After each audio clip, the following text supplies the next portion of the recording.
What is good, Relocation Football League fans? It's your boy Smitty, RFL Commissioner and play-by-play commentator here, kicking off the final live stream of the night.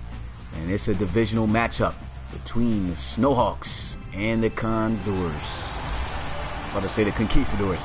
But here we are in Sacramento, home of the Condors. This is a divisional matchup. This should make for a great game. The Condors come into contest with a 9-3 record, looking to knock off the very hot 11-2 Portland Snowhawks. If they can get the job done, it would be an amazing game for them, a great win, and it'll definitely help them push. As we already saw from the playoff picture, both of these teams so far in that picture. But now, this is going to be a crucial game. Snowhawks, of course, predicted to win their division, but the Condors just right underneath of them. They got to maintain that wild card spot, and this is a big game for them. If they could get the upset, that would be good. What is good, Nacho? Appreciate you coming through the live stream. You too, Ladarius Wilcox, Dakota, Darth Micro, my guy. I ain't see you in a minute. Appreciate you coming through, my guy. But yeah, the crew's coming in. And we just got finished talking about both teams. Without further ado, let's get straight into the action. Portland versus Sacramento. Snowhawks versus Condors.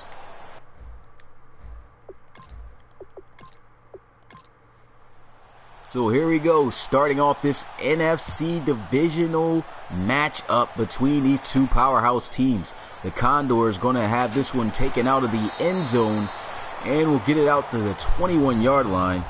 And we will see what they'll do on offense as the Snowhawks will come out on defense. But here's a look at the rookie quarterback, Chase McCoy. 21 touchdowns, 6 interceptions. What a fantastic rookie season he's had. And it's almost the end of the season as well. Just 2 more games after this. But either way, a fantastic season for him so far. Shotgun, here goes Chase McCoy. First play, he connects for a first down as he'll move the chains. And he will have a connection with his receiver, Routry, on a nice little, looks like a dig route. Actually, it was a hook route. He just hooked it back in for more yards. What's good, Chris Beats? Appreciate you coming through the live stream.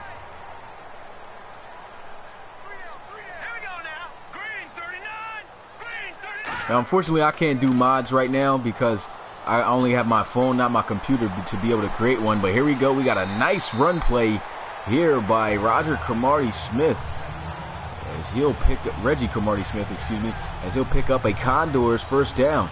And right here, just able to make the defender miss and then just turning it upfield for some good yards. Yeah, next stream, that's fine.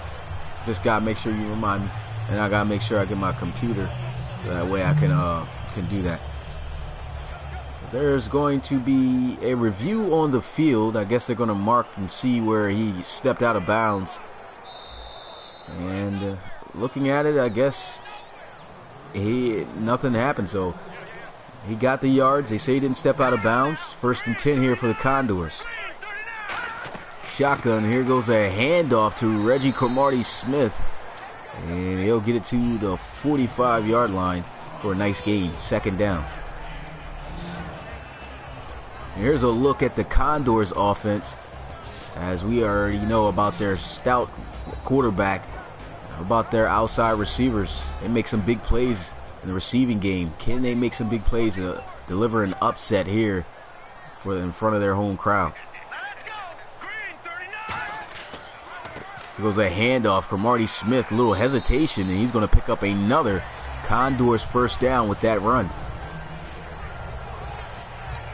Dakota got predictions of the Snowhawks winning at 34-26. Pretty good prediction. I dig it. Solid prediction right there. Condors by Chris Beats, 27-14. So far, a really good drive on the opener, for the Condors so far. Another run with Cromartie-Smith, and he is able to get it out to the 32-yard line for a nice gain of 7. So far, the Snowhawks having some trouble stopping and slowing up that running game with Cromartie-Smith in the backfield. The offensive line of the Condors doing a pretty good job on giving Cromartie Smith lanes to run through. There goes Chase McCoy looking, spins around, throws, and the pass is dropped. Had he been able to hang on to it, it would have been a Condors first down. Instead, it falls incomplete. And here's a look at the defense that the Condors are going up against. This is a very tough defense. They've just been all over the place the past couple of weeks, forcing sacks, turnovers, all type of big plays on the defensive side of the ball. And so the Condors, they've got to be careful when they think about taking shots. Nacho with a prediction of 22-14. Who you got winning it, though? And here goes a deep shot, completed, and it's a first down for the Condors. He's able to find Routry on the outside, and that was a great job by Samuel Routry, able to come up and get that great outside release. Realized the safety was out of place, and the rookie delivering the pass on the money, catching him in stride.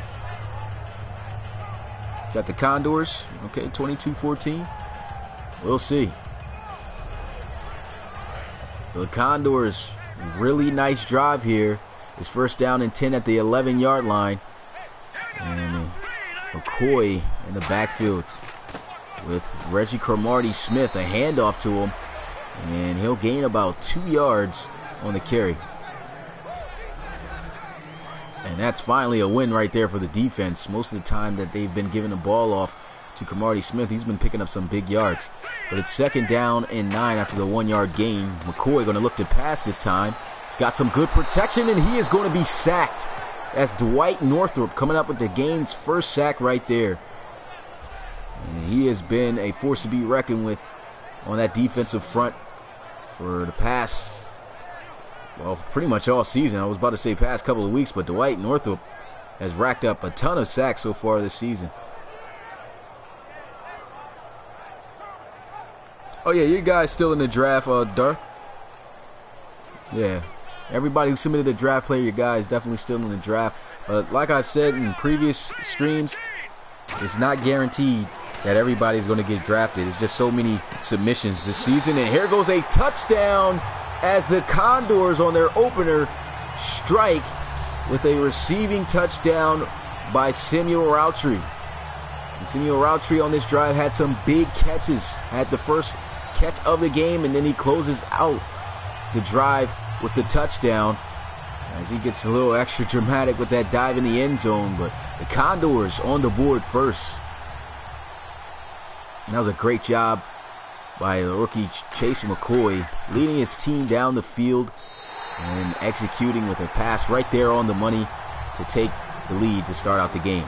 So now it's time to see how the Snowhawks will respond. He'll get this one at the 2-yard line, and he'll be taken down at the 23.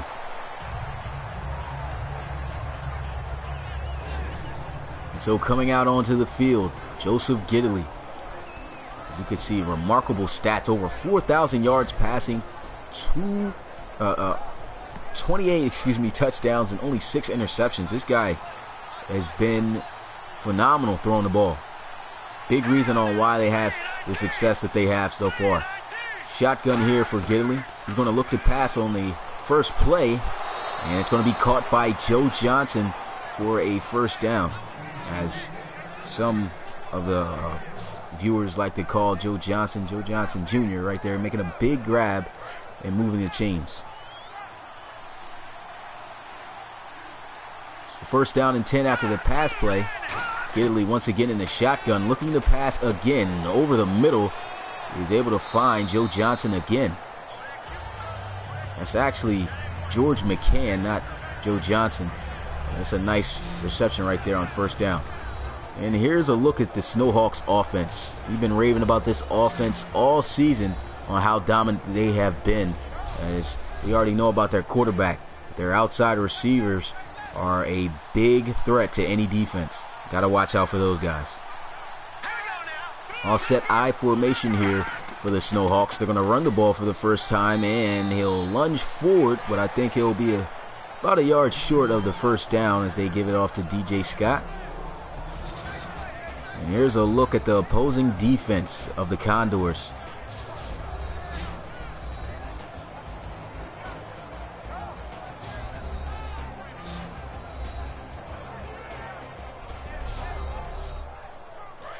big task at hand here for the Condors for the whole night to try to find a way to slow up this powerful offense. But right there, that doesn't help them, as the encroachment is going to give the Snowhawks a first down. What's good, Kyle Robinson? Appreciate you coming through the live stream. You too, Awesome Crocodile. An automatic first down right there given up by the defense, as Gidley in his hard count was able to jump them off sides. And so here they are at midfield, double tight formation. They're going to have Gidley under center, 2 receivers. Goes a handoff, and he lowers the shoulder and is chopped from underneath by Schuler. But that is a great run by DJ Scott. Powerful 3-yard run right there. DJ Scott, man, he can just about do it all. He can hit you with some jukes.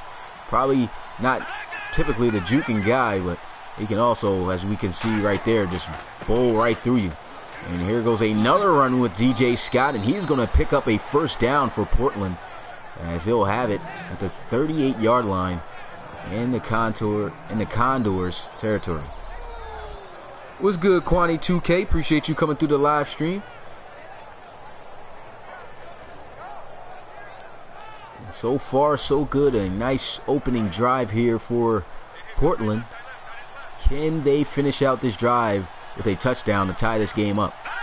Looks like it might just be one of those games where it's going to be a shootout. But here we go, a handoff, and DJ Scott with another chunk of yardage on the ground, as he'll pick up 9 on that carry. And that'll bring up 2nd down and 1 at the 29-yard line. Shotgun here. Trips out to the right side of the offense for the Snowhawks. Let's see what they'll call here. A false start. Going to back up the team 5 yards, as he just couldn't hold his water. Team's got to be disciplined, as Sheriff was caught moving. What's good, J-Dub? Appreciate you coming through. The draft will be in February, and the end of the season will most likely be in the beginning or mid of January. So I got to make sure that I continue, even though I'm in school, to continue to upload these games and do as much as possible, because I cannot afford to have next season run into college like I did this season. Anyway, it's 3rd down here for Portland. Can they pick up their first down? He's got some good protection, throws, and he's going to make a sideline catch, but it is nowhere near the first down. Got to be smart in that situation. Joe Johnson making a reception. Should have just at least slowed down, but I guess he let him out of bounds. But that is going to bring up 4th and 4 at the 32. So I guess they can attempt this field goal. Should be makeable. Let's see if they can hit it.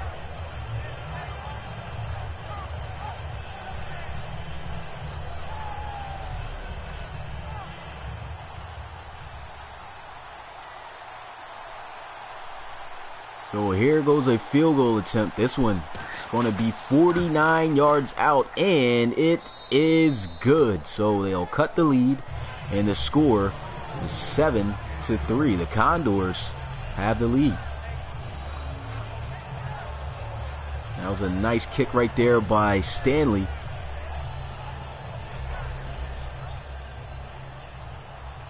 Hey, RFL, can't stay.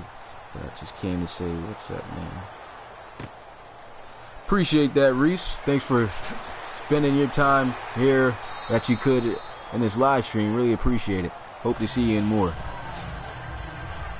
And so a return out to the 23-yard line. Of course, a couple yards short where they want to be, past the 25 at least.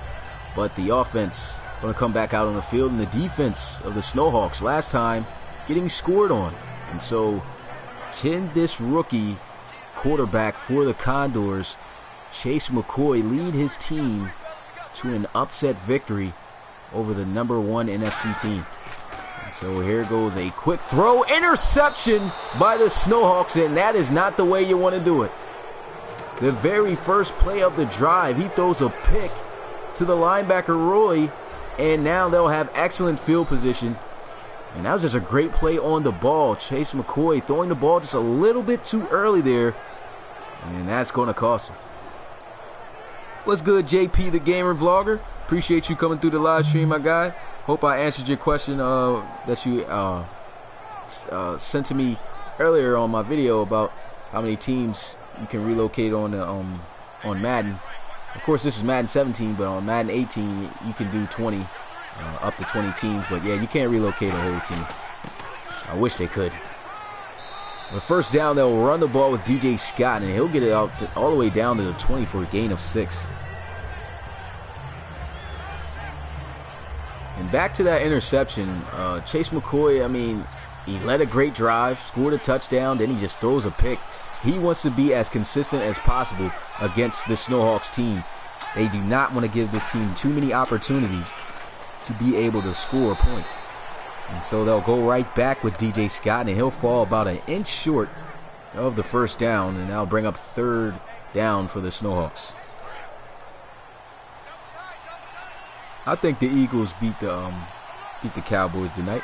What's good, Panda? Appreciate you coming through. I formation, they'll go with him again. Great blocking, breaking the contact, and he will get it down to the 10-yard line for another Snowhawks first down. And that was some power running, as we've seen all year from DJ Scott. A tough running back to bring down, as he'll set up 1st and 10 at the 10-yard line. Let's see if the Snowhawks can take the lead for the first time today. Gidley going to drop back, looking to pass. Pressure is coming. He's able to get it to his tight end, Keelan Linton, and that is going to be a Snowhawks touchdown as he hits his tight end in the flats for 6. And that is just not how you wanted things to go. You come out, you score on the opening drive, your defense gets to stop, holds this powerful offense to 3 points, and then your offense comes right back out onto the field, throws an interception, and it goes back for 6. But the Wolves going to review it. It did look like he had his foot out of bounds, so we're going to see if he did. So they're reviewing it. Refs coming up to deliver the results. And they're going to say he stepped out of bounds, so he didn't score. So that was a lifesaver right there for the Condors, but they still have a couple more downs to go. 2nd down and 4. Here goes a handoff up the middle, and it's not going to matter. But then there's another flag, so let's see what they'll call. He was in for 6, but they're got the camera pointed on number 63 here. And it's holding on the offense. That's going to back them out of the end zone. Kevin Bruce, the right guard, going to push them back 10 yards at the 14-yard line. That was a touchdown. And now, tough position here for the Snowhawks. 2 times they got in the end zone, and both of them getting called back. There goes a handoff, stiff arm, but he's going to be brought down from behind. You said just wondering how did I make the league. The way I made the league, man, it was a lot. I had to relocate every I got 32 teams in my conference, so of course you can't relocate all 32 teams. So the way I did it was I relocated in 2 different franchises, a conference. So I relocated the AFC in one conference, and I relocated the NFC in the other conference, and just relocated it with all different available teams, and created my league that way. And then simulated it in the future, so that way I could have my own roster. Well, right there, the Condors come up big. They get the sack. They get saved, because that was 2 times that the Snowhawks were able to reach in the end zone, and they both get called back. Well, one they really didn't reach. He stepped out of bounds, but the other, costly holding penalty, and now they can't take the lead. Yeah, Snowhawks uniforms are pretty good too. And so here goes the kick, and it is good. So far, 2 for 2 on the field goal for the Snowhawks, and they are still trailing just by a point. I'm like in year 2029 or 2030, something like that. It's one of those years. But the Snowhawks couldn't capitalize with a touchdown, but they managed to get some points, and now the Condors will have an opportunity to stretch their lead after it got cut down to just 1 point.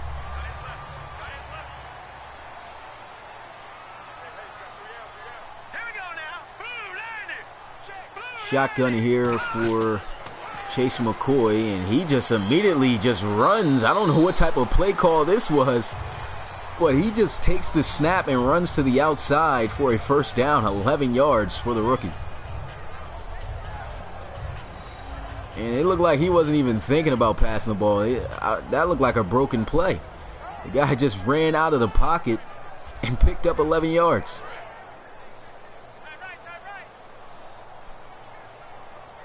First down and 10 here for the Condors.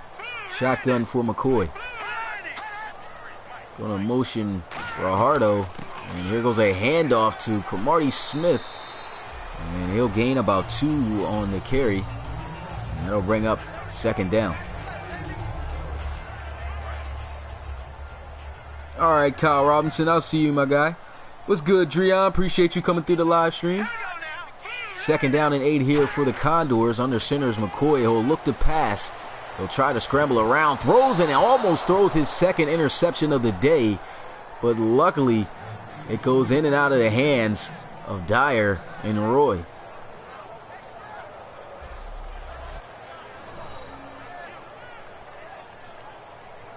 And so far, Chase McCoy, I mean, he had a great opening drive. And now it's looking like he's trying to force some passes. He's got to be careful. His team is leading here. And if they want to pull out this upset win, he cannot afford to make these type of mistakes. Third down and 8 now for the Condors.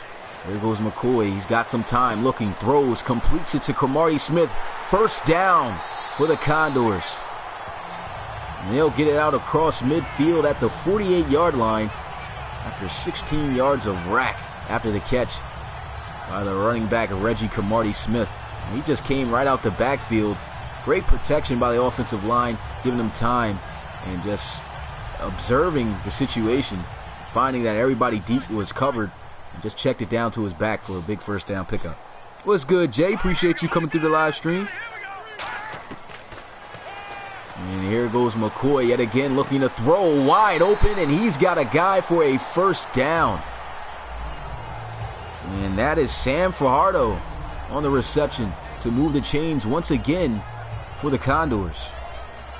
And that pass right there put right on the money. Nice easy flag route as they found a weakness in the zone. And that is going to move the chains for Sacramento.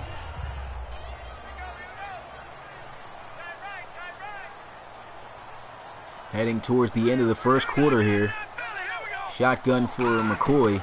It's a handoff, a little hesitation, and Cromartie Smith going to be brought down after a gain of a yard. It's second down and 9.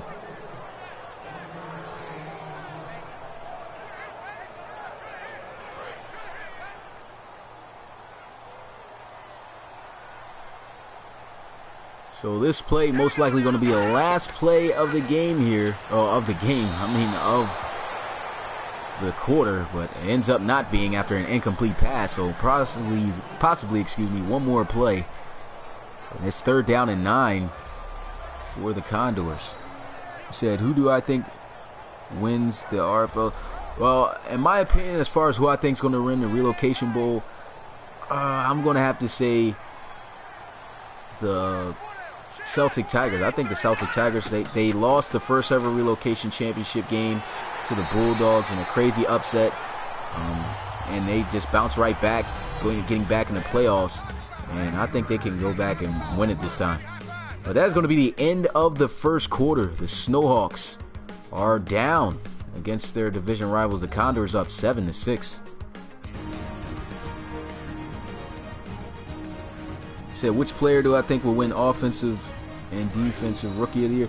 Well, as far as who I think will win offensive rookie of the year for the RFL, I'm going to have to say Rodney Nickens, running back for the Thunderbirds. I mean, he's been so electric. At first, we had C.J. Robinson and other guys up there, but that guy, he's made some plays. And as far as defensive rookie of the year, I think I said this in my other stream, Ethan King, the strong safety for the Desperados, he's been also making an impact in his rookie season, a phenomenal season. You also got to think, you got guys like Chase McCoy, as we see here, who are definitely candidates. You don't know who's going to win it, but it's definitely a lot of options. Second down, they run the ball, and Brandon Hunter is going to be brought down for a loss on the play, and it's 3rd down and 4.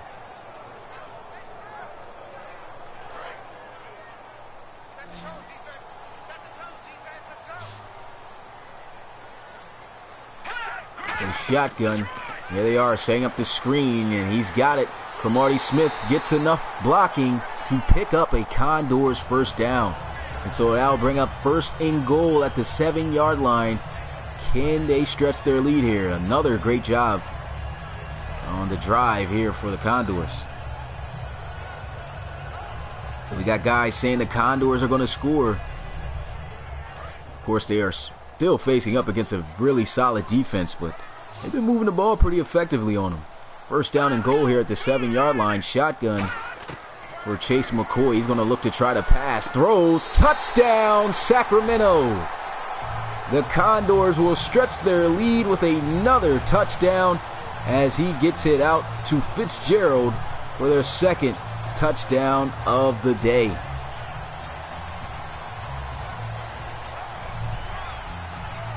So great job. Just wins on the post route. And he was just wide open across the middle. Nobody there to cover him. Straight up man-to-man coverage. And just couldn't stay with him. Fitzgerald winning on that route. And scoring the touchdown for the Condors. And the field goal is good.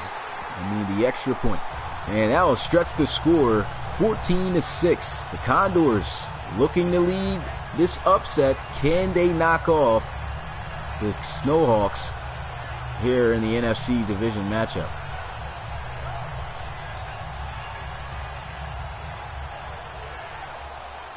He said, I think the Bulls are really disappointing, being really disappointing this season. When you say the Bulls, are you talking about the Chicago Bulls as far as basketball, or are you talking about the RFL? Oh, okay. I guess you are talking about the RFL. Yeah, the Bulls had themselves a pretty I'd say the most disappointing season, most disappointing team in the RFL in the season is the London Bulldogs. Man, they won the championship. Yeah. I see Ladarius calling the Bulldogs. Yeah, they won the championship a season ago, and then now they have no shot whatsoever, and they're dead last in their division. I mean, this season was a disappointing season for the London Bulldogs. That was probably the worst thing that anybody could have expected. So they're definitely number 1 in my book for that. So a 4-yard gain with DJ Scott. It brings up 2nd down and 6. What's good, David Bush? Appreciate you coming through the live stream. Shotgun here for Joseph Gidley. He's got 2 receivers out to his right side. DJ Scott in the backfield with him. They'll look to pass. He's got good protection, and he's going to complete it out to his tight end, Roy. But he'll be a couple yards short of the 1st down marker.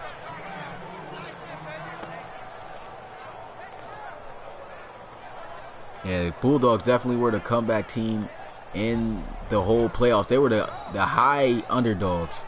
Nobody expected them to even make it past the 1st round last season. And they upsetted so many teams and upsetted the Celtic Tigers in the championship game. That was a great season ending. Here they are, 1st down. They run the ball, and DJ Scott going to pick up the 1st down on the run. I'm getting kind of tongue-tied here. Been a long day for me, but nice run by DJ Scott. What's good? I play mobile games lit. Appreciate you coming through the live stream. And here goes a handoff to the outside. DJ Scott is going to be brought down behind the line of scrimmage for a loss of 2. And that's a great job by Doss on the outside, holding that outside containment. And in this situation, you would like to see DJ Scott at least cut it upfield where he saw the gap, but then when you take a close look, linebackers were filling, so really nowhere for DJ Scott to go. It's 2nd down and 12 after the 2-yard loss on the run, and they'll come up in the offset I formation. They'll go on the ground again, this time with Hubbard, the backup, and he'll get no gain on the carry. So now they face a 3rd down and 12. I don't know what's going on with the play calling here in Portland. Usually they are aggressive through the air. They go with 2 back-to-back running plays after losing yardage. So, unusual characteristic call there by the Snowhawks. They're down in 12. Can they get the first down? He's got the completion, but he will not pick up the first down as he's well short of 3 yards, and they'll have to punt it away.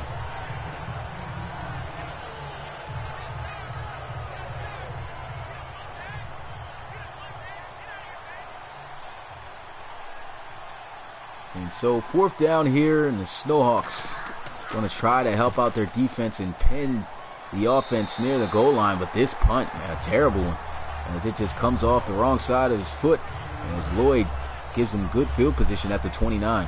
So this rookie has been off to a pretty hot start, had that one crazy interception, almost threw a second, but he still is having a pretty solid day, as you can see from the numbers right there. Already 2 touchdowns in the first half. And here goes a run from Marty Smith. He's going to get it out to the 35. He said, hey, are you making... He said, hey, RFL, how are my Marshals doing? Oh, the Marshals, they were a team, you know, that was competing definitely, you know, in the playoffs. And I'm not even sure if they're going to make it. They've been losing a lot of games as of lately. But, you know, they're not off to a bad season. They're at least going to not have a negative season. And that's a risky throw right there by Chase McCoy. But they won't have a negative season because they already got 8 wins. But still, I pictured their season being a lot better than where it is now. He said, will you be putting every team in Madden 18 next season? Yeah, most definitely. For the playoff run, I'm going to have Madden 18 run for the AFC side in the franchise because I already have them created and converted over to Madden 18. So, yeah, once we reach the final week of the regular season, Madden 18 for the AFC teams in the RFL will take over in the playoffs. Now, Ladarius calling upset alert. There goes a check down pass as he gets it out to his tight end Fajardo. And that's a nice gain of 4, 2nd down and 6. He said, where do the Bulldogs need to improve? To be honest, I don't see where the Bulldogs even really need to improve all that much. Well, the players have to improve. I don't think they need new players. I mean, some new players can help out, but I believe they got good players there in that organization. It's just that plays aren't being made. Last season, they were making plays. This season, the quarterback, for one, is the biggest problem. And what's his name? Timmy Murray. Yeah, Timmy Murray, he's struggled throwing the ball this season. I think he's got more interceptions. He's got touchdowns this season. Surprised he wasn't even benched. So, a rough season for him, and he, in some ways, cost his team. Interception right there as Chase McCoy once again off the mark, and Tolliver comes up with the pick. Another turnover for the Snowhawks, and so that's going to help them. What's good, Carl Prince? He's got the Snowhawks and his prediction beating the Condors 27-23. So far, really solid competitive game, though. So we'll see whose prediction gets the closest.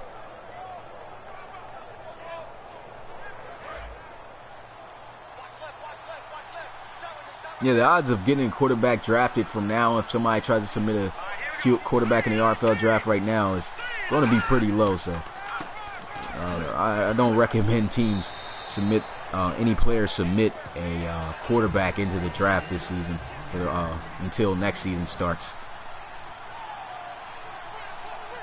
Shotgun here for Joseph Gidley. Got a tight formation as he'll look, throws wide open, spin move, and it's a first down for the Snowhawks as he will make the connection with Claiborne to move the chains.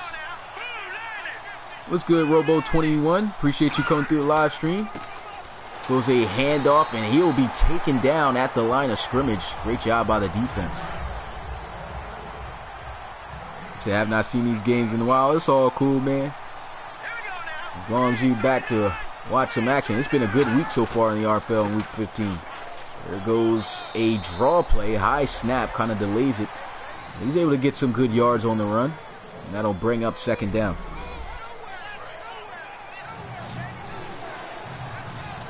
Yeah, you could. If you submitted a player already, you can't submit any RFL play, any more RFL players. Only one player per person a season. But if you want to submit a player and you haven't in the RFL, go to relocationfootballleague.com and type and click on the tab that says Enter the Draft, and it'll bring up an application. Fill out that application, and I'll have all the information I need to enter your player into the RFL draft for season 3. And right there, the Condors defense coming up, getting a sack. It's 4th down, and now they got to punt it. He said, who is the most exciting team to watch in the RFL? As far as the most exciting team to watch in the RFL, I'm going to have to say the Snowhawks. And it's just the plays that these guys can make is through the air, especially they're still without their star receiver, Karis Curry, and that guy was the first guy to touch 1,000 receiving yards in the season. And after that injury, I think the guy still is going to be able to possibly be in top 5 when he comes back. But they've really been a dominant force. No, to be honest, the most exciting team to watch, and now that I think about it, the Red Dragons. #1 team in the RFL. Nobody really predicted them to be as dominant as they are. And most of their games, I mean, it's competitive games. They're not just blowing guys out. I mean, they're just finding ways to win. So they're an exciting team to watch. 2nd down and 8. Here goes Chase McCoy. He's got some good protection. Throws, and that one's going to be dropped as he is hit immediately after releasing. Looked like he had good protection. Then he just got hit as soon as he released the ball.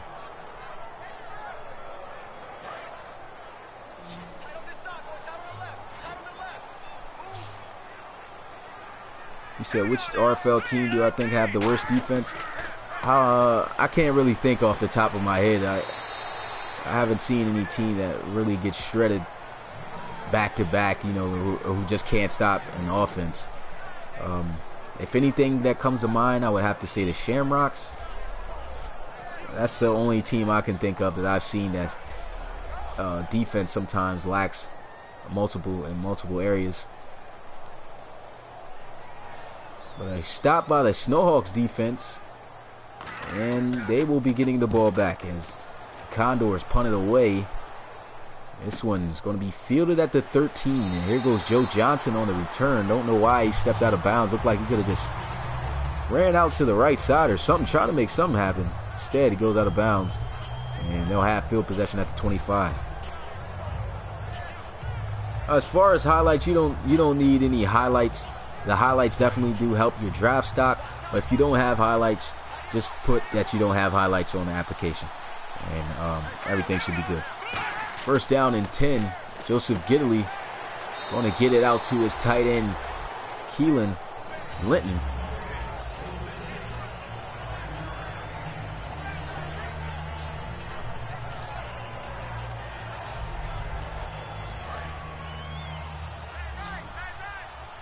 Second down and 5 here for the Snowhawks.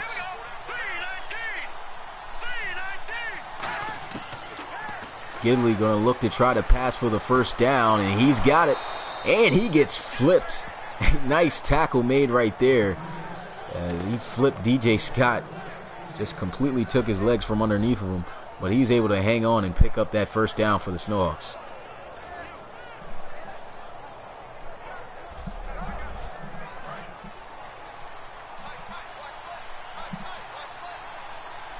Yeah, I'm curious about that too, Dakota. Who do you guys think are going to win the Relocation Bowl this year in season 2? And there goes a pass over the middle. Joe Johnson with the reception, and he gets taken down at midfield after gaining 8.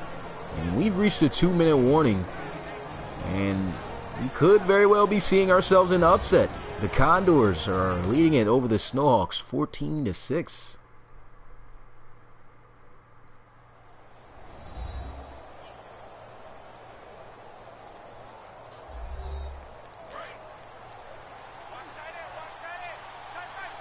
And so here they come. 2nd down and 2 for the Snowhawks right at midfield. Gonna motion Joe Johnson. And here goes Gidley looking, throws. He's got Johnson again on the drag route. And he's got another 1st down. Joseph Gidley just looking at his completion percentage, and he's 100%. 11 for 11. And here goes Gidley looking to pass again. Pressure is coming, and he is going to be sacked by the rookie draft pick, my former roommate who submitted a draft player, Isaiah Ingram. Big play right there by the defense, and that backs him up 10 yards. It's 2nd down and 20. Here goes Gidley looking. He's going to throw it, and they will be taken down after just a gain of a yard. It's 3rd down and 19 now for the Snowhawks. This defense of the Condors is just looking ferocious. And it's a check down to DJ Scott. Breaks the initial contact. Trucks through another defender. And he'll get it down to the 39-yard line. 4 yards short of the 1st down. And that was a great effort by DJ Scott. But he just falls short. And we'll see what they'll try to do. And they won't go for it. They'll just punt it away. Guess just playing it smart. You don't want to have to, have a turnover of anything of that sort happen. And once again, another bad punt. They're really short by Lloyd. Puts him right at the 25-yard line. And so coming out onto the field once again, Chase McCoy. He's had his ups, he's had his downs so far already early in this first half. 2 touchdown passes and 2 interceptions. And his team leads. He's got to make sure that he keeps his team rolling and positive, and hopefully lead his team to this upset win. It's an 8-yard gain on the ground by Reggie Cromartie-Smith, and they'll just take this one into the second half with that run there, as they'll let the clock burn out.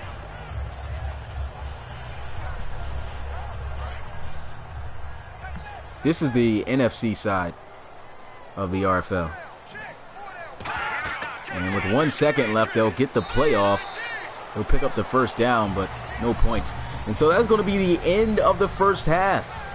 The Condors holding on to the lead here, 14-6 over the Snowhawks. Are we in for an upset alert here in Sacramento? And this has been one of those games where you just don't know what the outcome is going to be. Look at how the offense looks for the Snowhawks. 56 rushing yards and only 69 passing yards through the air. The Condors, they look like they have the recipe and the code to stop this high-flying offense of the Snowhawks. But looking at the highlights, as you can see there, the Condors are just making plays happen. Of course, you would want the play of Chase McCoy, the rookie, to be a little bit more sharper to help his team, possibly. His team, had he not thrown those interceptions, as you see right here, could possibly have been up by another score, if not 2. But still, they're doing a great job. And, let me read the comments here. To how does playoff work? It works just the same. The NFC playoffs go off and the AFC playoffs go off, and then I relocate, I create another franchise so that these teams can play. So the 2 teams that wins the franchises can play in the championship game in the Super Bowl, and that's the way I'm doing it. So RFL, I want to go try to play some D3 football at the University of Iowa. What do you think, bro? Well, if you want to go ahead and play it, man, you might as well go ahead and play it. I mean, it's all about what you want to do. I mean, don't think that you can't do it. Unless, of course, financially, if it's a financial problem. But try it out, man. You might have fun. Might go a long way for you. And so here we go. Start of the second half. The Condors are over top of the Snowhawks, looking to hold on to this lead and upset their division rivals. Can they get it done? Snowhawks coming out onto the field. Ball at the 25-yard line. Shotgun for Joseph Gidley. A tight formation for the offense. He's awaiting the snap. There goes a handoff to DJ Scott up the middle as he rumbles up to the 30-yard line for a nice gain of 6.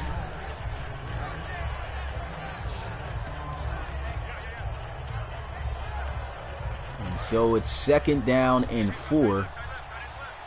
Nice run on 1st down by DJ Scott. Shotgun once again is Gidley. They'll hand it off to DJ Scott again, and he'll be taken down. He'll pick up a yard at best, and here's a look at The performance of DJ Scott last week was a monster. Rushed for close to 200 yards this week. He's having a little bit of trouble. And so the Condors got the Snowhawks offense once again in a third down situation. Can they get the stop? There he goes, looking, throws wide open. He's got his tight end Linton, and that is going to be a Snowhawks first down. Joseph Giddily is 14 for 14.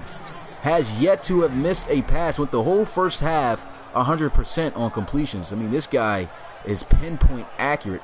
He's been that way all season. And he might just be a contender to win MVP this season, especially on how he's had the Snowhawks perform. And here goes a run up the middle. DJ Scott going to get it out to the 34-yard line for a gain of 7. A nice run up the middle.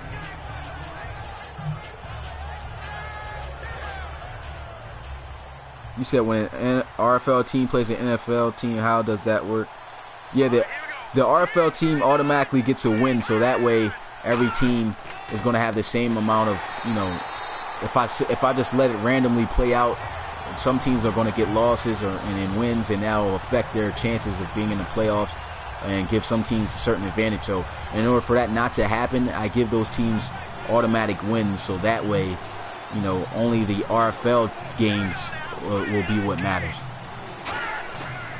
Third down and 3. Here goes a pass completed over the middle, and he's got his receiver, George McCann, for a Snowhawks first down. 15 for 15, man. He is just really impressing me on how accurate he is in this game.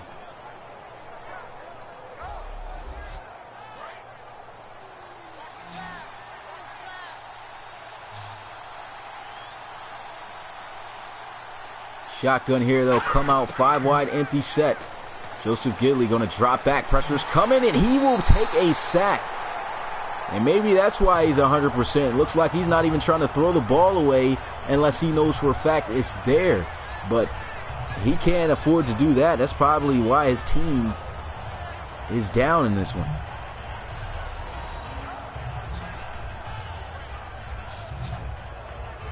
And looking at the play, I'm not seeing anybody getting open. He had a guy in the flats he could have possibly thrown the ball to. But more importantly, he could have just, from looking at the pressure coming, just throwing the ball away. Instead, he just hangs on to it, does too much, gets a little bit jittery and paranoid, and takes a sack for a huge loss of 11 yards.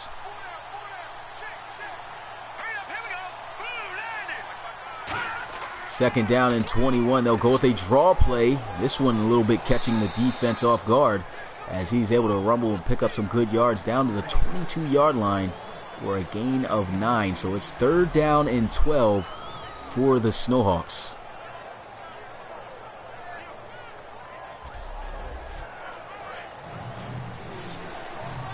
And so here they go, facing a long third down situation. 12 yards they need. Can they convert here?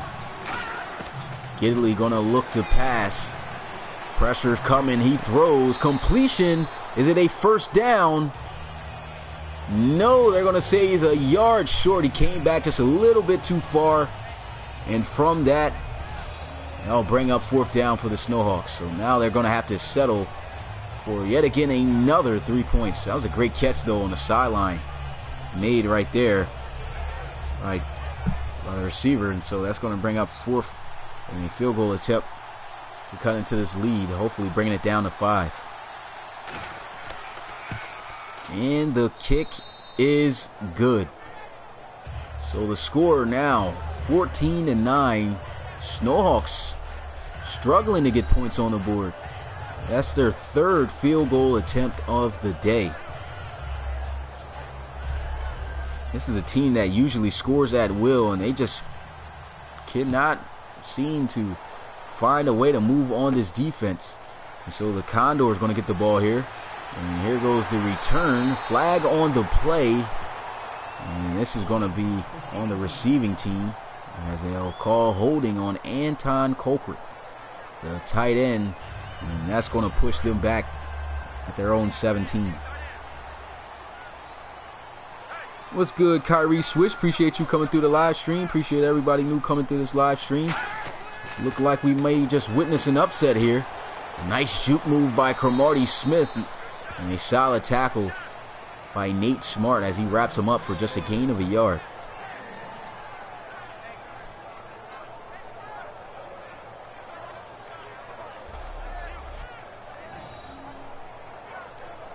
That was a nice jump cut by Reggie Cromartie Smith.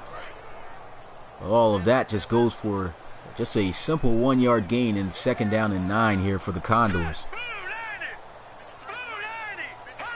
Under center, little pump fake. They'll go with the draw, and Cromartie Smith able to get his way up to the 23-yard line.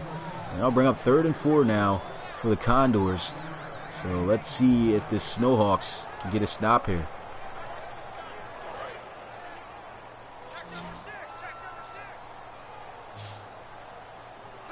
Oh yeah, you can definitely be an RFL prospect in the draft. If you want to have a player, just follow the instructions of going to relocationfootballleague.com, and then on the website, just select where it says on the top, enter the draft or enter draft. I forgot what I put on it. I haven't updated the website for a minute. But when you click on that, it'll bring up an application. Just fill out all the information needed. And once you do that, I'll have all the information I need to be able to create your player when he gets drafted. So 1st down, they go with a counter run play with Cromartie Smith, and he's taken down after a gain of 4. It's 2nd down and 6.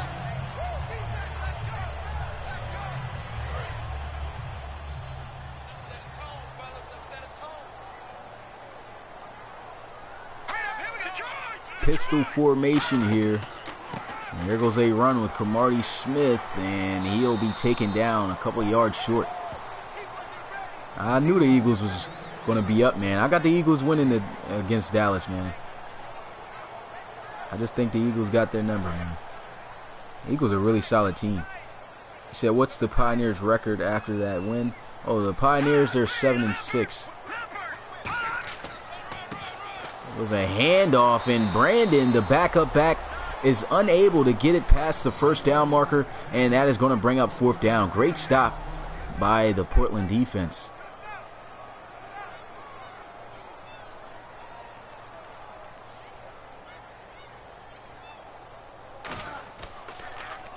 And so here goes the punt as he gets it off. Sailing high, this one bouncing inside the 5 and rolling in the end zone for a touchback. So the offense going to have possession at the 20. And so coming back out on the field, the Condors, man, this defense has been a great group. If they can continue to hold this offense like they've been doing here, this upset is very much in their grasp. They do not want to get this offense started, though. And here goes a quick pass. Doing a great job, though, getting quick pressure on Joseph Giddley right there. 3-yard gain as he's able to find his receiver, George McCann, on the flat route. Now bring up 2nd down and 7 for the offense.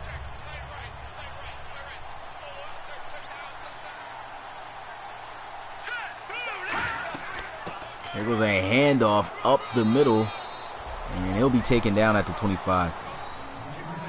Oh yeah, unfortunately for the draft, I can't stream it because in order for me to make it as realistic and add my graphics in it, as far as having a 3D announcer and things like that, like I had for the last draft, I can't have it live streamed.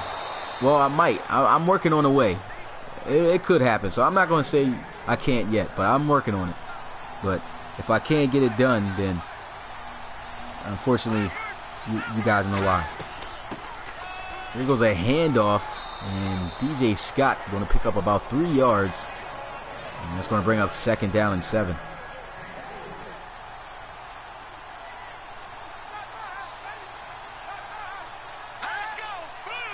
Under center here, Giddley going to hand it off. DJ Scott trying to fight for a 1st down. He falls about a yard short.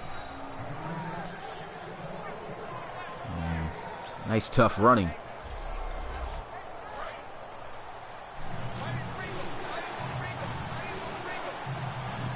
And it's 3rd down and 1. A handoff. DJ Scott's got a 1st down and then some. And the Snowhawks finally able to move the ball.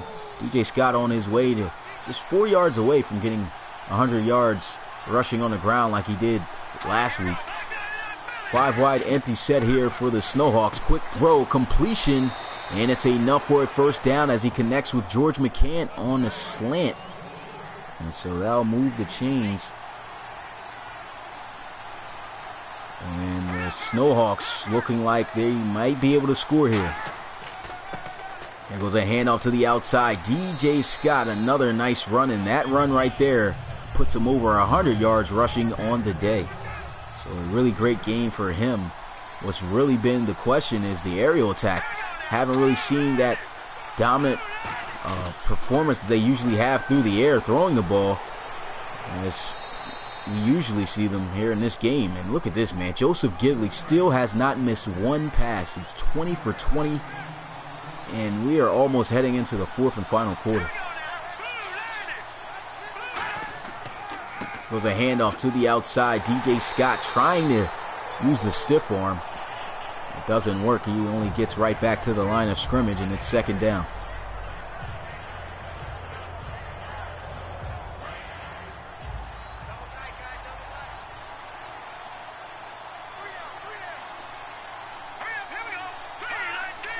Second down and 10, double tight formation here for the Snowhawks.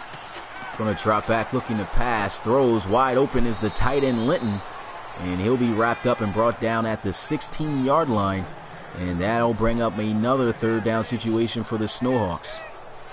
They've been getting in 3rd down a lot. The defense has just been doing a great job of just stopping and not giving up anything deep in the air. So it's 3rd down and 2. Can the Snowhawks get the 1st down and continue this drive? And they try a draw play, and it's going to be taken down behind the line of scrimmage for a loss of 4. And that was just a great read by the middle linebacker, Moncrief, just exploding in there and just standing up DJ Scott for a tackle for loss. A loss of 4 yards. And now they'll have to settle for a field goal yet again.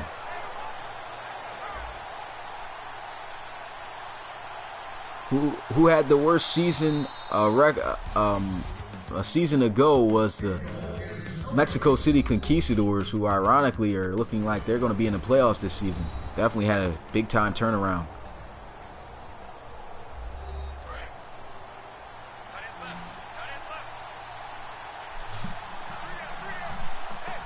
Fourth down, they are going to go for it. They do not want to settle for another 3 points. They're going to try to get it here through the air, almost intercepted, and the defense will get a turnover. This is the best I have seen the Condors defense play all year, and it couldn't have been against a better opponent than the Snowhawks. This shows and tells a lot about their defense anytime they can shut down the offense of Portland, who's just been torching teams left and right all season. And so coming off the field is the defense, as their offense will look to stretch their lead. They have a 5-point lead, 14-9 over the Snowhawks. This is going to be a huge upset if they can complete it. So the 4th and final quarter, nice spin move by Fitzgerald, and that is going to be a nice gain of 9. And here's a look, man. The Snowhawks defense ranked 3rd in the league, and here they are just getting picked apart by the rookie Chase McCoy. I mean, they had their time getting a couple interceptions also on the day, but Chase McCoy, for the most part, has been ripping this defense apart. And right there, connects for a 1st down with his tight end, Sam Fajardo. 1st down and 10 at the 36-yard line. Here goes a handoff, and nowhere really to go for Cromartie Smith, as he'll be brought down at the 38 for a gain of 3. Cromartie Smith had himself a great day. He's got 18 carries for 93 yards. High snap, and they'll go with a draw play, trying to run the ball again. with Cromartie Smith, and he'll lose a couple on the play. So it's 3rd down and 7 now for the Condors. Can they get this first down? Chase McCoy looking, throws one deep, got a guy open, and here goes a foot race. Can he get in? Touchdown, Condors! Their speed demon on the outside, Cart Jaguar, beats the corner off the press and just manages to get in for the touchdown. And man, that just stretches their lead. We could see an upset here. Still a full quarter pretty much left to play, but man, the Condors have come ready to play.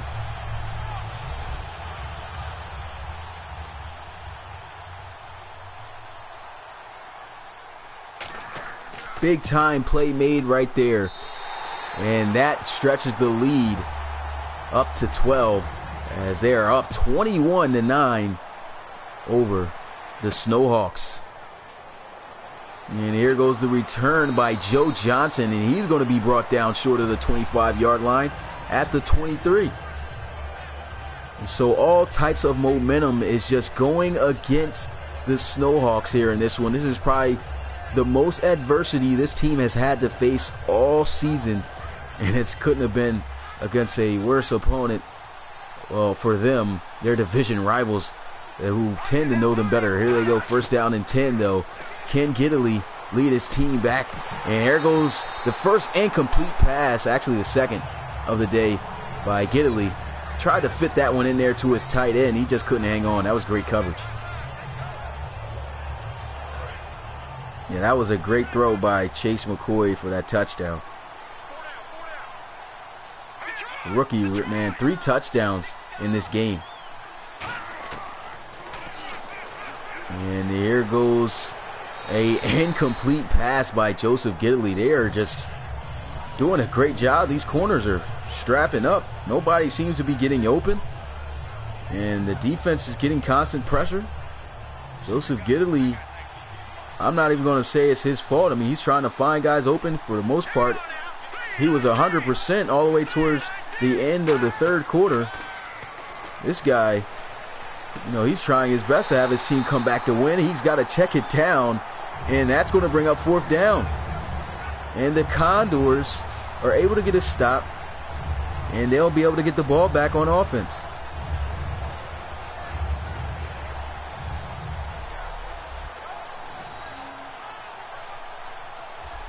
And you're definitely right about that, Darth Micro. We've seen a lot of crazy comeback wins in the RFL, but still very shocking to see that the Snowhawks are losing in this one. And that right there should be able to let you know right there not to count anybody out. And look at that, a flag. He runs into the punter, and maybe this will help them get the momentum they need to finish out a drive and possibly come back into this game.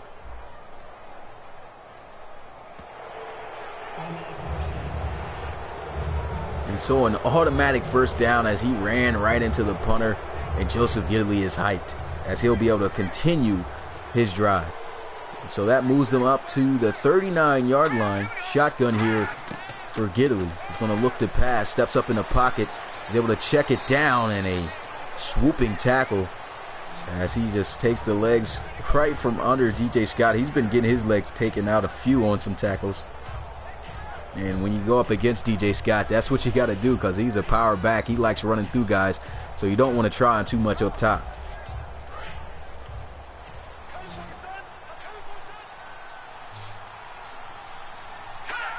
Second down and 2 here for Portland. Gidley going to step up, looking, throws. He's got a guy open, and that goes another 1st down for the Snowhawks. George McCann has got his 5th reception on the day, 42 yards. And here goes Gidley rolling out, throwing, intercepted by the Condors. And that right there could be costly for the Snowhawks. It was a great drive, and he just tried to do too much rolling out of the pocket. He felt pressure, I guess. He really shouldn't have been pressured that much. Nobody was chasing him. They were holding up the pocket well. And Marcus Hannon, I'm not sure if I'm saying his last name right, but he comes up with the interception, And now the Condors get a chance to come right back out onto the field.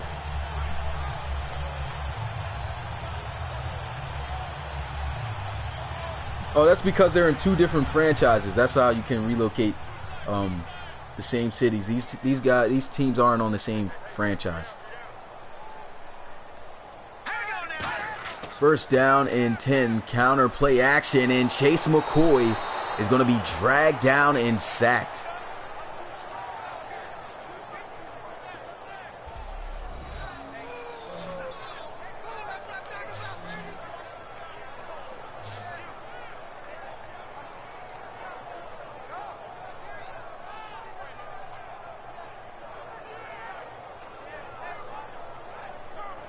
Yeah, definitely wasted their opportunity, Austin Crocodile. That was, he should have. I don't know what he was thinking on that pass, on that play, and hopefully his defense can get the stop for him. Chase McCoy going to run the ball with Cromartie Smith making a defender miss, and luckily he had another defender there to help him out and wrap him up for a tackle. And still looking at this defense, like I said, number 3 ranked defense in the RFL, and here they are struggling a little bit against the Condors. Their offense is really the struggling part of this game for the Snowhawks. And here goes a throw and a fumble, and it is recovered though by the Condors, and it looks like he hit the ground first before that ball came out. But either way, it's not going to matter as they recovered back, and so they're not going to challenge anything. So here they go, looking to punt it away. And if it's any time for the Snowhawks to wake up to try to come back into this game, it is right now. They do not want this upset to happen to their division rival, because this right here could even affect how everything goes in the division. I mean, they are 11-2 on the season. The Condors are 9-3. So with this win, they'll go 10-3, and then the Snowhawks are going to drop to 11-3. So they're going to be pretty close. Remember, the Condors actually got skipped out of the game because of, what happened in week 1 of the season where they didn't give a win or a loss. So here we go, first down and 10. And man, I'm just not seeing nothing deep available for the Snowhawks. Gidley is looking for something down the field, but he just cannot find a receiver open. They are taking away the deep passes all day. And there goes a pass out to his tight end, Linton. And he'll burst his way up for a first down as he gets it to the 44.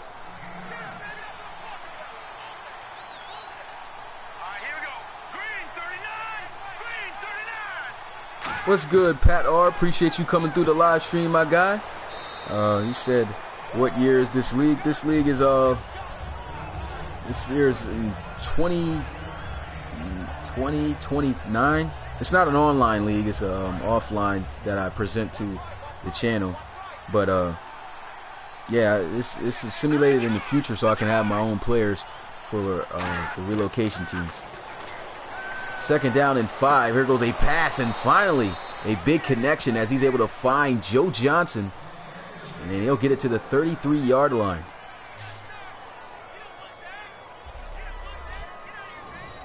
Appreciate the subscription, Pat R. Hope to see you in more live streams. Trust me, there's a lot of live streams that are going to be coming your way, and expect a lot of big things from this channel. And if you want to join the Relocation Football League, man, even if you want to submit a draft player, have one of your created players that you've created possibly in the past, be part of one of these RFL teams and see them get drafted and everything, go to relocationfootballleague.com and submit an application today so that you can see where your guy ends up and hopefully take a team to a championship. What's good, King Basketball 710? Appreciate you coming through the live stream.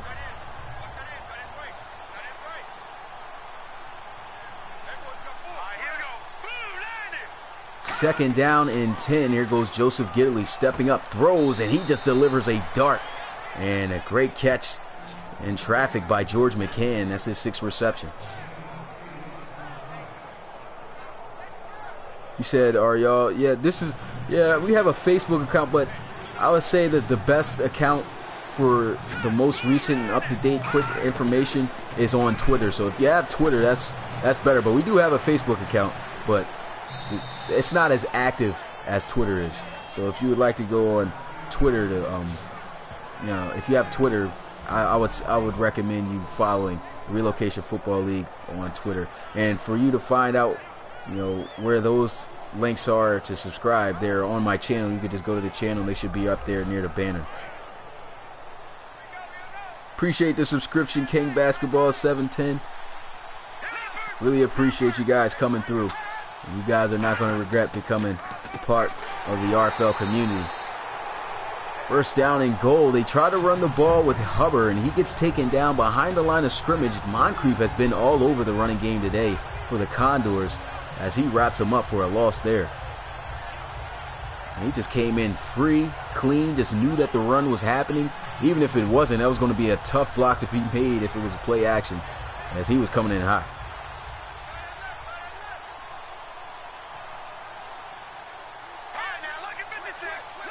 I formation here for the Snowhawks. There goes a run. Yet again, he'll be wrapped up, and by none other than who else but Moncrief. No gain on the play, and it's going to bring up 3rd and goal for the Snowhawks.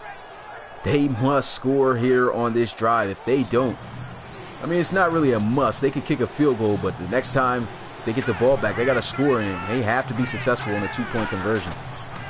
And there they are looking to throw. Giddily throws it, completes, and he'll be taken down out of bounds short of the goal line for the touchdown. So it's going to bring up 4th and goal at the 2-yard line. Let's see what the Snowhawks will do here. They've went for it before, and they're going to go for it again. And I do not agree with this decision. I think they should just kick the field goal. And look at this, a false start. And with that false start, that's going to back them up to the 7-yard line.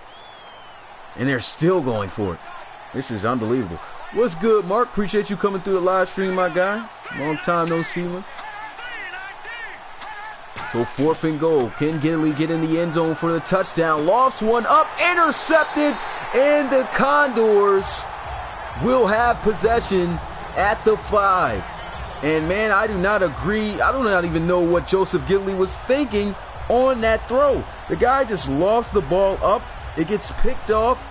I don't know if he was trying to give him a jump ball or what, but that was not a great decision at all. He didn't even try to take a shot for the end zone. I didn't even like the play call for one. Nobody was going deep in the corner of the end zones or nothing. They were all short. And that right there may just be the dagger, and the Condors might just pull off this upset. This will be a huge win for them here in the season. Game's not over yet, you guys. They are backed up at their own 5, so they got to hope that they are able to make some more time getting ran down off the clock. Nice run, though, by Cromartie Smith, and it's going to bring up 2nd down and 4 for the offense. Dang, Eagles missed an easy field goal? Wow. Anyway, here goes a run, and Cromartie Smith almost getting stripped of the football, but he manages to lunge forward and pick up the 1st down.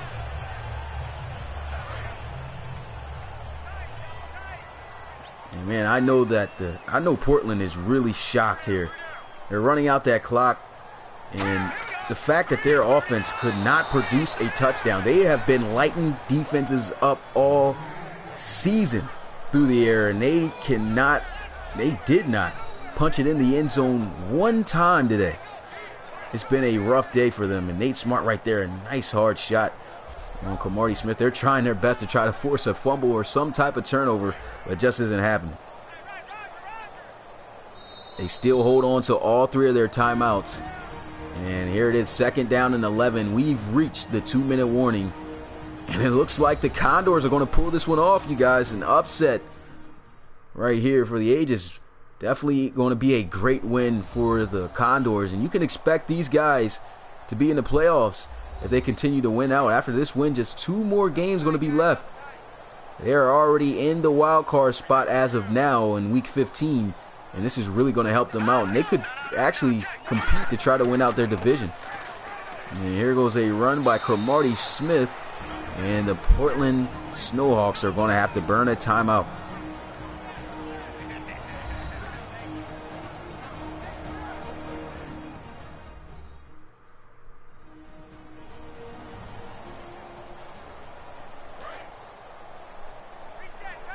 And so the timeout is burned.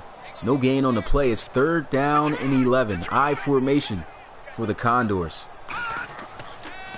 Play action here.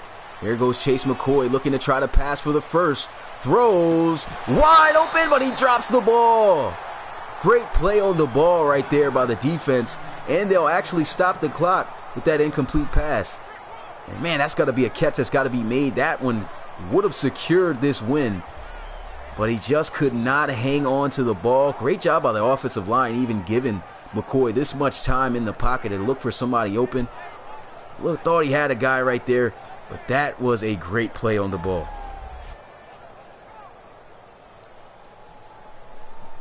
And so there is an opportunity for Portland to come back into this game, but they have to score, and they have to score quickly.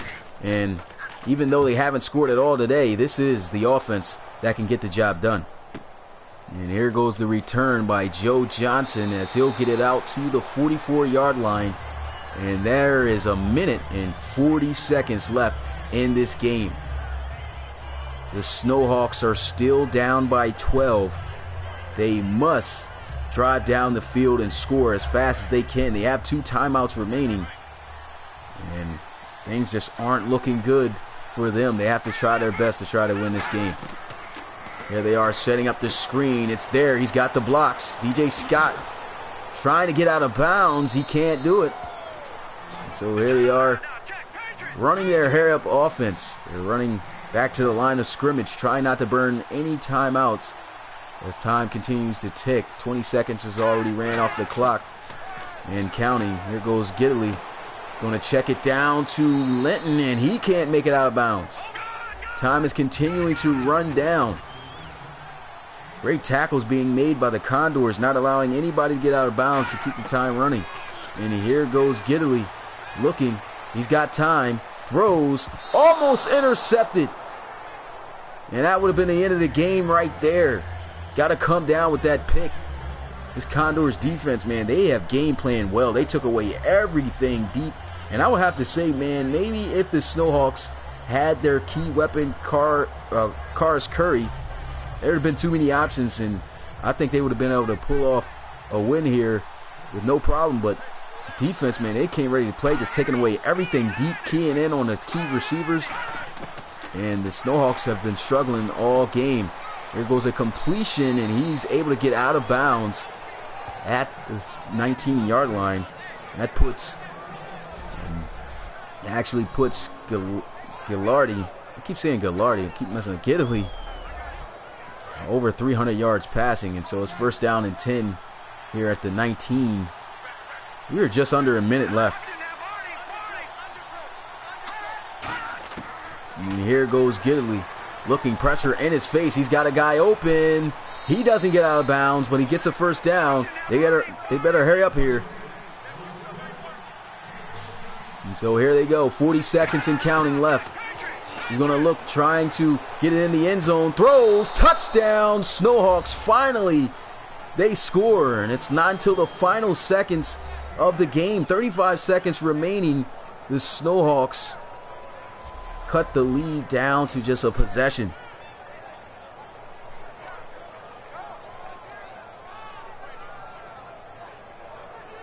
It was a nice back of the end zone catch there by Mayer. I believe that's how you say it. Mayer makes a nice grab, and this gives them a slim chance to come back into this game. The booth's going to review it, but of course that's an obvious touchdown. No need to review that.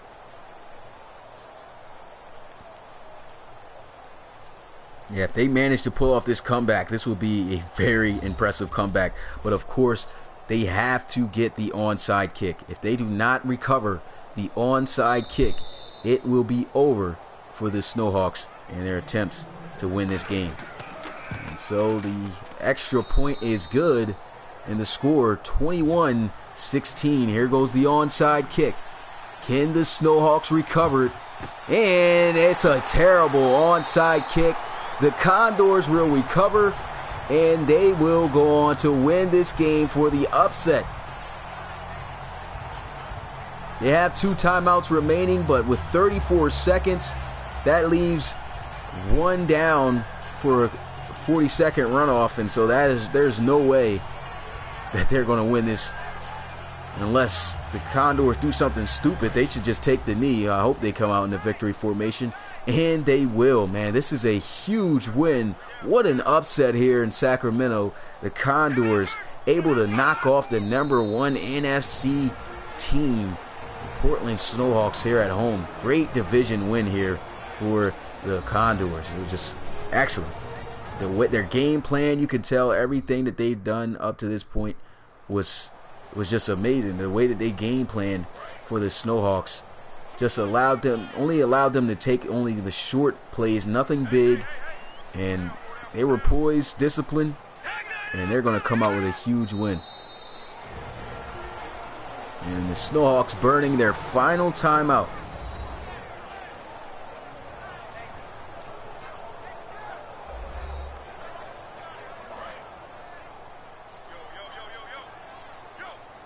And so this will be the final knee and the end of this great game. Came all the way down to the wire. Snowhawks, man, unbelievable that they could not score. As much as we've seen them destroy teams all season, they could not score until the final seconds here of this game.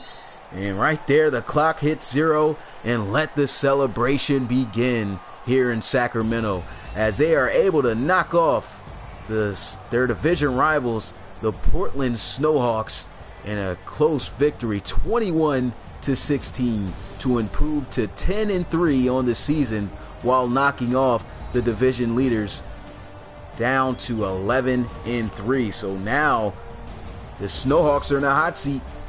They got the Condors on their tail. They lost to them, and the Condors very well can win the division and end up going into the playoffs as a division leader. So this was a big game for the Condors, a terrible game for the Snowhawks, the fact that they lost, but man, this was a game to watch. Of course, before we get into the statistical breakdown and everything, I'm gonna go ahead and try to catch up with you guys' comments. Upset alert definitely was complete. It's over, yes. Bye, fire me. We got Alabama. But transfer USC, okay. Syracuse, wow. You said they would have won. You said they would have won 22-21 if they have kicked the field goal. Yeah, they probably would have, man. This was a rough game for the Snowhawks. I can't believe they ended up losing this game. I thought at some point their offense was going to click like they did at the final seconds of the game. I mean, where was that at all game? I mean, these guys were ripping teams all season and just choked here in this game in Sacramento. I don't know if it's because it was a division game or I don't know, but the Condors were well prepared for anything that the Snowhawks tried to throw at them. This was a great game. Let me see what else. Before we get into the statistical breakdown, I could tell I'm tired. I was stuttering a lot in this live stream. He says so many missed opportunities by the Snow. Definitely was a lot of missed opportunities by the Snowhawks, man, and it cost them. It was a close game though. But yeah, I think I'm pretty much caught up. So with that being said, let's look at the statistical breakdown of this game. Joseph Gidley tried every way he can to try to get his team down, but he was holding on to the ball a little bit too long, in my opinion. He was taking too many unnecessary sacks, and also at the same time, while trying his best, he was also hurting the team. So a little bit of the fault goes on him for holding on to the ball too long, taking sacks. He got a QBR rating of 86.5, was 36 of 43, threw for over 300 yards with 325, and was 83% on completions. Had the one touchdown at the end of the game, but look at that, 2 interceptions, a rarity that you get to see from Joseph Gidley, who's the most accurate quarterback as far as percentage-wise this season in the RFL, and here he is throwing 2 picks in this game against the Condors. And let's get a look at the rookie, man. The rookie quarterback out of Tennessee, Chase McCoy, threw for was 16 of 24, 202 yards. He had himself a pretty good, he kind of had himself a rough day, but he stood in the pocket. He was mature the way he was making his decisions, and he was just playing like a veteran out there opposed to a rookie. He had a QBR of 97.6, 66% on completions, 3 touchdown passes, which he scored all the points for the Condors throwing the ball. But he had those 2 interceptions, but of course, hopefully that'll all change and decrease over time as his experience matures, or his experience develops. But that's it for the quarterbacks. Looking at the ground game, both running backs ran well. DJ Scott, 28 carries, 102 yards on the ground, close to 4 yards to carry. He had 3.6, no touchdowns for either back though. Reggie Cromartie Smith had 24 carries for 108. So the ground game for the most part for both teams was good. This is where it separated. No big plays at all through the air as far as anybody reaching over 100 yards, but the closest was a tight end for the Snowhawks, Keelan Linton. He had 11 catches for 98 yards, no touchdowns though, however. And then looking at who had touchdowns in this game, Clark Jaguar, who had that possibly the game-winning touchdown, the dagger that killed him on that 9 ball, and that was his only catch of the day. His only catch of the day went 63 yards and helped his team win 21-16. And you had Samuel Routtree came out opening drive, had some big catches, scored on the opening drive too on the dig route. And so those are notable performances, and also a touchdown by Demetrius Fitzgerald and Albert Mayer. So that's a look at the offense. Looking at the defense, leading in tackles was Brent Schulter, I believe that's how you say his name. But he had 17 total tackles, a tackle for a loss, and that was it as far as him. Leading in tackles for a loss was Darius Moncrief, I thought he was a middle linebacker. He was the outside linebacker who had 4 tackles for loss today, 6 total tackles, and no other stats. Leading in sacks, Isaiah Ingram, roommate right there from Wesley College, coming up, getting the sack and getting 2 sacks on the day, had 7 total tackles. He had himself a big game. And so, interceptions. Ishmael Sanders had a pick. Marcus, I don't know how to say this guy's name, Honoan. I'm not sure. I know I'm definitely botching this guy's name. But Lewis Roy, the middle linebacker for the Snowhawks, had the first interception of the game. Maxie Tolver had a pick. It was a crazy day. And so that is it for the statistical breakdown, man. Your Sacramento Condors end up upsetting the number 1 NFC team, the Portland Snowhawks here, 21-16 at home in Sacramento. This was a big game. Before I close out, of course, I'm going to try to catch up on you guys' comments. Let's see. See you later. See you later, Darth Micro. Appreciate you coming through the live stream. See you, Ladarius. Thanks for sliding through. Same. Appreciate that, Dreon. Appreciate that too, Dakota. Thank you guys for coming through. Said no politics in this league. I think I agree with myself that Joey was.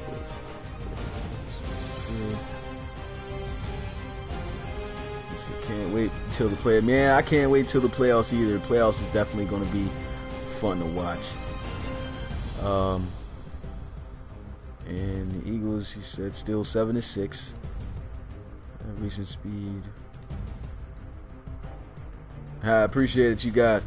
Well, I'm caught up with all the comments. Appreciate every single one of you coming through here to check out Week 15 live streams of the RFL. Of course, we still got Week 15 action still going on. I'm not sure if I'm going to be able to record and upload throughout the week.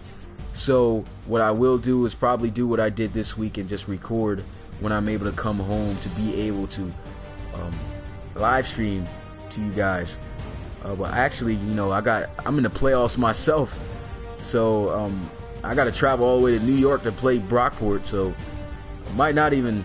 It's going to be a tough task, I'm telling you, this week. So look out for that. We might got to actually use 2 weeks for week 15 now that I think about it. But I'm almost done college, you guys. Just give me 2 more weeks and we'll get the RFL rolling like it was in the summertime when I had the time. But really appreciate you guys coming through, man. And I will see you guys next time. Peace.